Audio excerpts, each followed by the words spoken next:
Pour comprendre la miséricorde de Dieu telle qu'elle nous est révélée en Jésus-Christ, il nous faut remonter aux origines, à l'Ancien Testament. Le Dieu de l'Ancien Testament, ou plutôt de l'Ancienne Alliance, n'a pas changé. Il s'était déjà révélé comme le Dieu miséricordieux.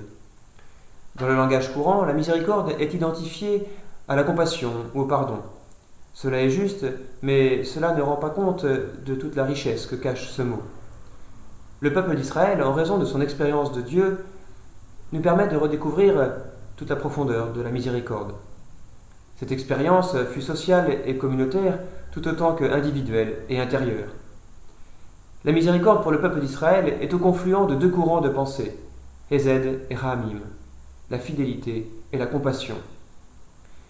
La compassion tout d'abord exprimée par ce mot hébreu, Rahamim, qui signifie l'attachement instinctif d'un être à un autre. Et cet attachement a son siège dans le sein maternel, dans les entrailles. Que l'on pense, dans le jugement de Salomon, à la mère qui fut prise de pitié pour son fils, ou encore à Joseph, dont les entrailles se sont émues en voyant ses frères venir à lui en Égypte, au prophète Jérémie, pour qui Dieu est un père dont les entrailles s'émeuvent pour son fils, ou bien encore au psalmiste qui chante ainsi « Comme est la tendresse d'un père pour ses fils, tendre est le Seigneur pour qui le craint ». Et cette tendresse se traduit aussitôt par des actes, en compassion face à une situation tragique ou en pardon des offenses. Voyons maintenant le sens du second mot hébreu, Hesed, utilisé pour désigner la miséricorde dans l'Ancien Testament. On le traduit aussi par la piété, qui est une relation qui unit deux êtres et qui implique la fidélité. L'emploi de ce mot Hesed est toujours en rapport à l'alliance que Dieu a conclue avec Israël. Quand bien même le peuple d'Israël rompt cette alliance, Dieu, lui, reste fidèle à sa promesse.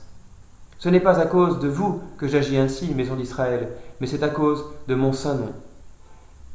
Ce n'est donc pas en raison de notre piété, de notre bonté, de notre fidélité que nous pouvons compter sur la miséricorde de Dieu, mais c'est en raison de sa fidélité à lui, car Dieu ne reprend pas sa parole.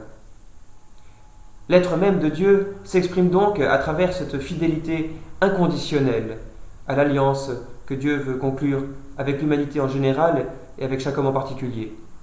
Et cette fidélité est associée à une tendresse qui sort des entrailles divines et qui le pousse à la compassion et au pardon.